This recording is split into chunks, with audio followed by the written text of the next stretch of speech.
Harry Brook रुक रुक रुक, भाई रुका नहीं और भाई ने बहुत मारा। मतलब उन सभी लोगों को जवाब दे दिया जो कह रहे थे ना कि जो करोड़ों में अंग्रेज बिके हैं ये सिर्फ लूटने आए हैं। हैरी ब्रूक ने आज शतक मारकर कहा कि हाँ भाई, कौन कौन थे जो कह रहे थे कि हम खाली लूटने आए हैं, आज लूटेंगे लेकिन महफिल जबरदस्त तरीके से लूटा। ऐसा लूटा कि एक वक्त तो लगा कि अनाउंसमेंट करवा दी जाए यार कि कोलकाता जो एयरबेस है वहां से फ्लाइट टेक ऑफ होना बंद हो जाए, क्योंकि हैरी ब्रूक जो है वो 2-4 गेंद वहां भी पहुंचा सकते हैं। जबरदस्त बल्लेबाजी।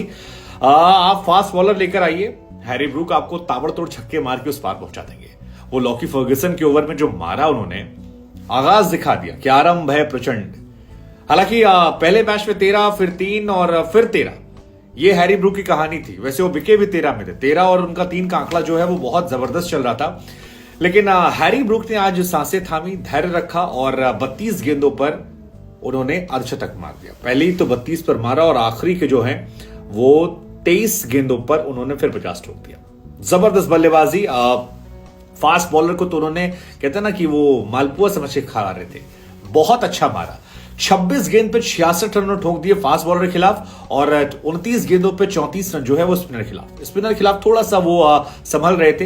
हालांकि उस समय अभिषेक शर्मा ने सारा काम पूरा कर दिया, लेकिन ये खिलाड़ी है लाजवाब। हालांकि हैरी ब्रूक जो है वो कुछ अलग लेवल के खिलाड़ी हैं और ये बात हम सभी मानते हैं। आप क्यों नहीं मानेंगे? बीते 4 महीने में हैरी ब्रूक ने 4 टेस्ट सेंचुरी मारी है और आईपीएल में शतक ठोक दिया है। और ये जो रेंज है ना टेस्ट क्रिकेट से T20 की, ये उनकी लाजवाब है, बहुत ज्यादा अच्छी है और इसी वजह से लोगों ने बहुत हाई रेट करा। लोग कह रहे हैं कि यार ये खिलाड़ी बहुत बड़ा खिलाड़ी है। वैसे रिकॉर्ड्स भी बहुत सारे बने हैं। ये पहले खिलाड़ी बन गए हैं जिन्होंने पीएसएल में और आईपीएल में शतक लगाया है। अब तक कोई ऐसा खिलाड़ी नहीं, जबकि इंटरनेशनल क्रिकेट में तकरीबन 960 खिलाड़ी ऐसे हैं जो आईपीएल में खेल चुके हैं। इसमें से लाजमी सी बात है बहुत सारों ने पीएसएल भी खेला होगा, लेकिन अब तक कोई ऐसा खिलाड़ी नहीं रहा जो पीएसएल में शतक मारकर आईपीएल में शतक मार चुका हो। तो उसमें ये खिलाड़ी जो है ये अब टॉप लिस्ट पर आ रहा है।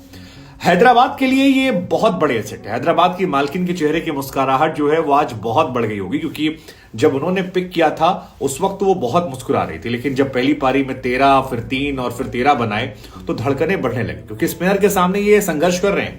यजुवेंद्र चहल ने आउट किया, रवि बिश्नोई ने आउट किया, तो लग रहा था कि यार इंडियन पिचेस पे सक्सेसफुल नहीं है, लेकिन आज इन्होंने शतक ठोका और वो पैसा जो था वो वसूल कर दिया। और ये हैदराबाद के तीसरे फॉरेनर प्लेयर हैं जिन्होंने शतक मारा। इससे पहले डेविड वार्नर और जॉनी बेयरस्टो ने से शतक मारा था। इसके अलावा कोई फॉरेनर प्लेयर ऐसा नहीं है जिसने हैदराबाद के लिए शतक मारा। तो ये भी एसआरएच के लिए एक नए। वैसे आज हैरी ब्रूक की गर्लफ्रेंड ही मैच देखने आई थी और मैच देखने क्या ही आई, मतलब किस्मत लेकर आई थी। हैरी ब्रूक ने शतक मारने के बाद कहा कि मेरा परिवार अब तक यहां पर था और मैं रन नहीं बना पा रहा था, लेकिन मुझे पता था कि जैसे ये लोग जाएंगे मामला अलग हो जाएगा। और उन्होंने कहा मेरी गर्लफ्रेंड है यहाँ पर। आसान शब्दों में वो कह रहे थे कि यार उनकी गर्लफ्रेंड जो है ना वो लकी चार्म है और पेरेंट्स को लेकर उनका जो नर्वसनेस है वो बढ़ गया था। पेरेंट्स ने इंडिया एंजॉय किया, 2-4 दिन घूमे, लगा लड़का परफॉर्म नहीं कर रहा, हम क्यों डांट खाएं कि 13 करोड़ में गया था, बाबू से कुछ पैसे लिए होंगे, निकल गए। लेकिन इसने एक क्लास जबरदस्त इनिंग जो है वो खेली है। हैरी ब्रूक के बारे में तो बहुत सारी चर्चाएं हो रही हैं। One of the youngest player हैं जिन्होंने आईपीएल में शतक मार दिया है। बहुत कम खिलाड़ी ऐसे जिन्होंने कम इनिंग खेली है। हैरी ब्रूक ने सिर्फ 4 इनिंग खेली शतक मारने के लिए और ये भी आईपीएल के इतिहास में वन ऑफ द ग्रेटेस्ट है। ब्रेंडन मैकलम ने तो पहली में ही मार दिया था। सिर्फ 3-4 खिलाड़ी हैं जिन्होंने इतनी कम इनिंग में अपना पहला शतक मारा है। तो ये भी एक बहुत बड़ा रिकॉर्ड है जो हैरी ब्रूक के नाम आ गया है। वन ऑफ द बेस्ट में आ गए हैं अभी से, चौथे मैच में शतक मारने के बाद। लेकिन आज मैच में कई और लोग भी हैं जिन्होंने महफिल लूटी। एक महफिल तो लूटी रिंकू सिंह ने, मतलब गाना था पल पल ना माने टिंकू जिया, लेकिन ये रिंकू जिया जो है ना छोटे पैकेट में बहुत बड़ा धमाका। जबरदस्त बल्लेबाजी, नॉट आउट लौटे, लड़ने का जज्बा जो है वो बहुत जबरदस्त है। और उससे पहले महफिल लूटी थी नीतीश राणा ने। वो एक ओवर में जो 28 रन मारा था, मजा आ गया था वो ओवर देख के, कसम से दिल गार्डन हो गया था। खैर अब बात मैच से कर लेते हैं। मैच में हैदराबाद जो है वो पहले बल्लेबाजी करने आई। मयंक अग्रवाल और आपके हैरी ब्रूक जो हैं वो एक साथ ओपनिंग बैटिंग कर रहे थे।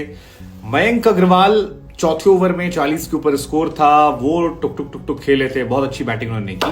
तभी आंद्रे रसल ने आते ही उनका विकेट निकाल लिया और वो पहला विकेट था। आंद्रे रसल आज गेंदबाज के तौर पर बड़ी अच्छी गेंदबाजी कर रहे थे। बल्लेबाज के तौर पर आंद्रे रसेल बहुत स्ट्रगल कर रहे हैं, उनके बल्ले से रन नहीं निकले और ये एक बहुत बड़ी वजह है कि केकेआर मैच क्यों आ रही है। लेकिन रसेल के आउट होने के बाद राहुल त्रिपाठी जो हैं वो भी कोई खास कारनामा नहीं कर पाए और रसेल की ही एक गेंद पर उनका भी विकेट गिर जाता है।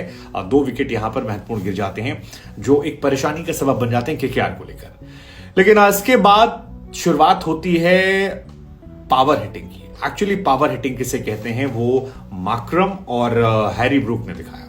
एडम मार्करम जो बहुत अच्छी बल्लेबाजी करके आए इंटरनेशनल क्रिकेट में, लगातार रन बना रहे हैं, इस टीम में कप्तान है और मुझे लगता है कि इन दोनों खिलाड़ियों में जो हैदराबाद ने इन्वेस्टमेंट किया है ये लॉन्ग टर्म इन्वेस्टमेंट के लिहाज से बहुत अच्छा है, क्योंकि अभी इनके पास कई साल क्रिकेटिंग करियर है और जब भी रिटेन करना हो खिलाड़ियों को तो ये 2 खिलाड़ी वो पक्का रिटेन करने वाले हैं। एडम मार्करम ने 26 गेंदों में 50 रन ठोके और बड़ी बात यह है कि सिर्फ 2 चौके मारे, लेकिन जब छक्कों की बात आ रही थी तो 1 2 3 4 5 छक्के मार दिए। जब वो आउट हुए उसके पहले अपना काम वो कर गए थे और बाकी जो काम था वो हैरी ब्रूक साइड। इसके बाद 24 साल और 53 दिन के हैरी ब्रूक ने अपना आईपीएल का पहला शतक मारा और नया रिकॉर्ड ये बनाया कि वो यंगेस्ट चौथे प्लेयर, इनसे ऊपर डेविड वार्नर हैं, डेविड विलर हैं और एक खिलाड़ी और हैं क्विंटन डिकॉक जो टॉप पर है। 23 साल की उम्र में क्विंटन डिकॉक ने आईपीएल में शतक मार दिया था।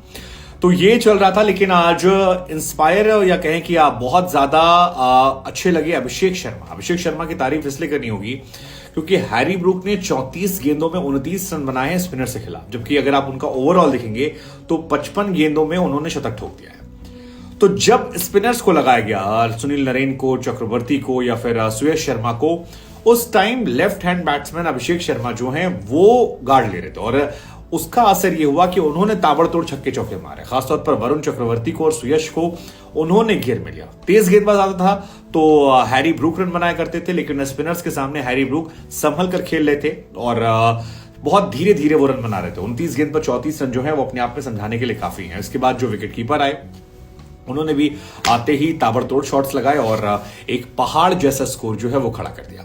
हालांकि अभिषेक शर्मा को जब रसल ने आउट किया तो वो जो बॉल थी उसमें रसल को चोट लग गई और रसल को बाहर जाना पड़ा। अब आंद्रे रसल जो हैं वो केकेआर के बहुत बड़े एसेट हैं, लेकिन आज बाकी सारे गेंदबाज फीके नजर आए। वरुण चक्रवर्ती बहुत पिटे, सुयश बहुत पिटे, लॉकी फर्ग्यूसन पिटे, शार्दुल ने एक ओवर किया उसमें उनके रन गए, रसल ने विकेट लिए लेकिन पिटाई बहुत हुई। केवल अगर आप 228 रन का पीछा करने उतरे हैं तो आपकी बल्लेबाजी यूनिट बहुत दमदार होनी चाहिए, आपको शुरुआत बहुत तगड़ी मिलनी चाहिए। लेकिन गुरबाज जो हैं आज फंस गए, शिकार हो गए भुवनेश्वर कुमार का। तीसरी बॉल पर भुवनेश्वर कुमार ने उन्हें चलता किया और ये बड़ा विकेट था क्योंकि 228 में आपको शुरुआत बहुत तगड़ी चाहिए। इसके बाद जो अगला विकेट था वो गिरा था वेंकटेश अय्यर का। वेंकटेश अय्यर ने धीमी पारी खेली, मैक्रो जॉनसन ने उन्हें 11 गेंदों में 10 रन बनाया था, आउट किया। एक नया एक्सपेरिमेंट किया गया सुनील नरेन को ऊपर भेजकर, लेकिन मैक्रो जॉनसन के ओवर में वो बहुत अच्छा ओवर था जिसमें एक बॉल पर ये आउट होते हैं वेंकटेश अय्यर और अगली बॉल पर आउट हो जाते हैं आपके सुनील नरेन। और अगर आप 20 रन पर 3 विकेट गिरा देते हैं तो आपकी टीम जो है वो सडनली गिर जाती है, बहुत तगड़ी गिर जाती है। और भुवनेश्वर और मैक्रो की जो पहले 4 ओवर है वो बहुत अच्छे तगड़े थे।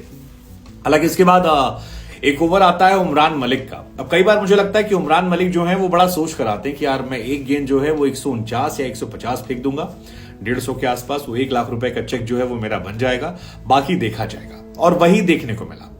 नीतीश राणा ने बहुत ही एक्सेप्शनल बल्लेबाजी करते हुए उस ओवर में जो ताबड़तोड़ छक्के चौके मारे हैं वो देखने लायक थे। मतलब उमरान मलिक जो स्पीड स्टार हैं, कई बार लोग कहते हैं कि यार रॉ पेस की बड़ी वैल्यू होती है, रॉ पेस की बड़ी वैल्यू होती है।